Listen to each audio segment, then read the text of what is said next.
Hey everybody, TacticAngel here, back on the PlayStation 4, looking at some World of Warships today. We're going to be on Fault Line, but we're going to be with ColrOutOfSpace.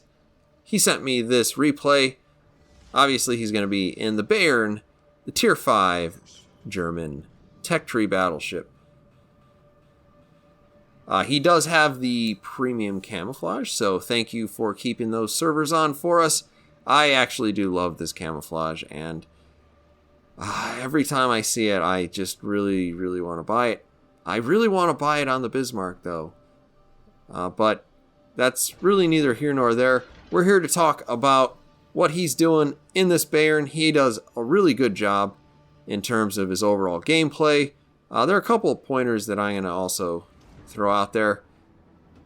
Before we get too deep into this, though, I do want to put his commander up on the screen. As you can see, he is using an accuracy build with a 16-point hipper inspired by Cunningham, and he's got pretty much all the accuracy skills that you can possibly want. That said, German artillery is kind of notoriously unreliable. That shot looks a little high in terms of how it's aimed, but even more so you can see that even with a maximum accuracy captain in a German ship, usually the answer is that you want to drive closer. If you are driving around at the back of the map, trying to snipe with the Bayern or literally any other German battleship, you're probably doing it wrong. And that's not something that Color is doing in this case. He's pretty much closing in on that midpoint of the map, obviously with that lion head right in front of him. And he's looking already greedily at this Fuso.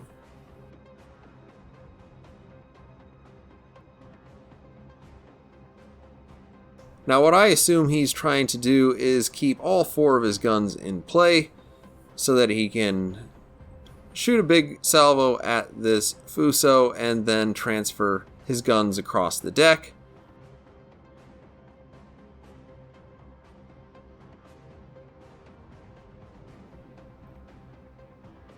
The Bayern doesn't exactly have fantastic turret rotation, so you do have to kind of think a couple of steps in advance in terms of how you want to shoot at things and when do you want to turn. As it turns out, he's not actually looking to do what I thought he was. He does manage to put a pretty good salvo out there. We come away with 2 overpens and 2 full penetrations, so he gets a pretty good chunk of damage. And we're sitting just below 10k as we enter sort of the center of the map. Now, he hasn't been spotted by anybody, so it's pretty unlikely that there's anybody else really in the center of the map here that's an immediate threat to him at this point. Even with just a peek at that Nuremberg, you see he lands a pretty nice big salvo on him. Helped mostly by the fact he scored 1 citadel. Now this Fuso looks a little bit like he's about to make a mistake. He runs into an island, and the Bayern's turrets are finally all the way turned around. Now I have put a circle up on the map.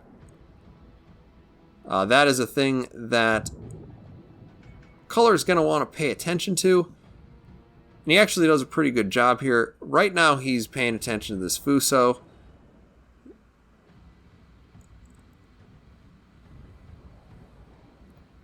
But between each one of these shots, you do get almost half a minute. And you can see he's already identified that this thing is a problem. He immediately asks for some additional help from his team. And he uses that comm wheel to get everybody's attention. That does work across platforms, so good move there. And even though that is a pretty dangerous target for him, it doesn't look like he's turning away. I actually do appreciate charging down enemy destroyers. Not always a wise idea, but it actually is a little bit more possible than a lot of people give it credit for. Now, he's not spotted, so it's a good idea in these times to kind of change your heading, change your speed. You see him doing exactly that. If that Gaeta had launched any torpedoes, he wants to make sure not to be in their way. You can see that he did. That was probably actually to deal with that cruiser up there who is no longer with us.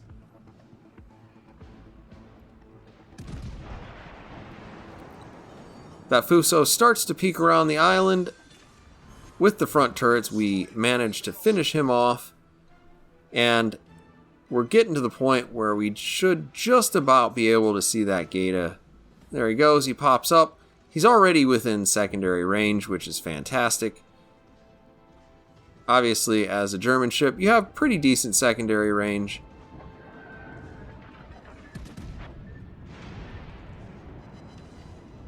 Unfortunately, with those armor-piercing shells, 16-inch shells at that, they go straight through that ship. But we do manage to finish him off with the skill kill. Secondaries finish him off, so we have a close quarters expert. This La Galissoniere is going to get a little bit lucky in terms of retreating behind this island. And as our warning for collision goes off, you see Color puts a pretty decent salvo out there on the Nuremberg. Obviously, as we've already established, you really can't count on the aim for these German ships. At 11 kilometers, it's kind of anybody's guess what's going to come up when you shoot the guns.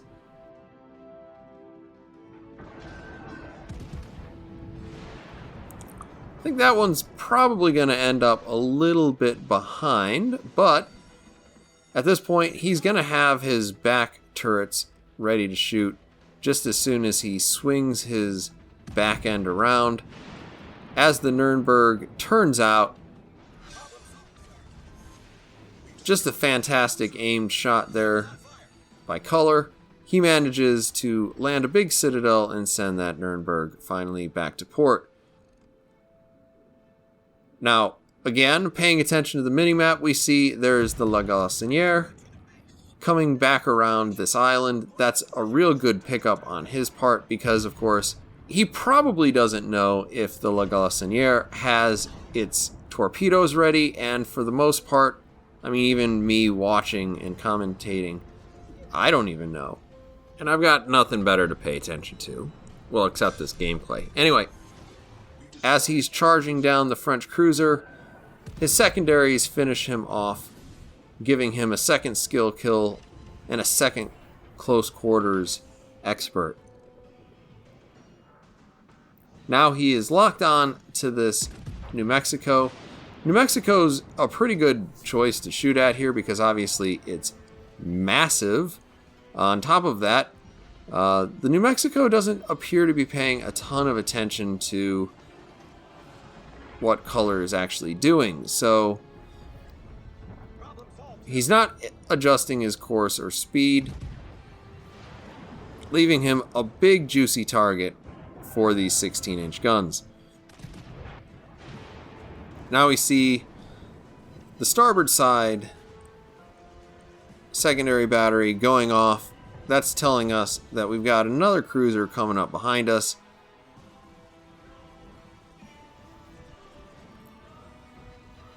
I like the amount of contempt that he has for the cruiser behind him because, of course, he looks back, and I think this is the right call, deciding that the New Mexico is the bigger danger because, of course, he can shoot a pretty healthy amount of damage every 30 seconds or so.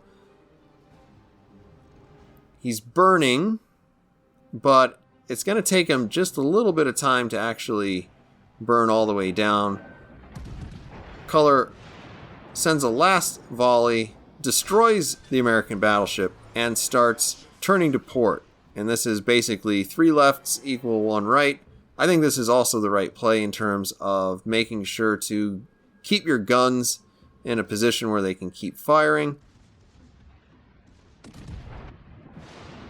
The first shot on the Emile Bertin, he manages to get a Confederate. He is caught on fire, and actually I think this is, for the most part, a mistake. in terms of immediately putting out that fire. We see, of course, that Emile Bertin is launching torpedoes at him. If he catches one of those torpedoes without his damage control, that's a problem. But he manages to finish him off. Kill number 6. Just fantastic. Here we see the second set of torpedoes. I'm not sure if he can read the indicator on the screen a lot better than I can, or if that's a little bit of luck, but he manages to thread that needle, and he doesn't need to worry about being hit and flooded. And at this point, the Pensacola just has to know he's dead meat, because his guns are simply not big enough. They're not going to fire fast enough to outshoot this Bayern. And with one last volley from the rear turrets, he finishes off the Pensacola, walks away with the win, his 7th kill. Just a fantastic result. 114,000 damage, 7 kills, 2 skill kills with the close quarters expert, Confederate, fireproof, high caliber, etc. Unfortunately, I don't have the other 2 screens to show you, but I'm sure that most of that 275,000 is actually earned. And I feel like he's probably right around 3,000 in terms of base XP. So just a fantastic game. Thank you, Color, for sending me this replay. I have left a link down to his channel in my description. Thanks to everybody for listening today, and I'll see you on the next one.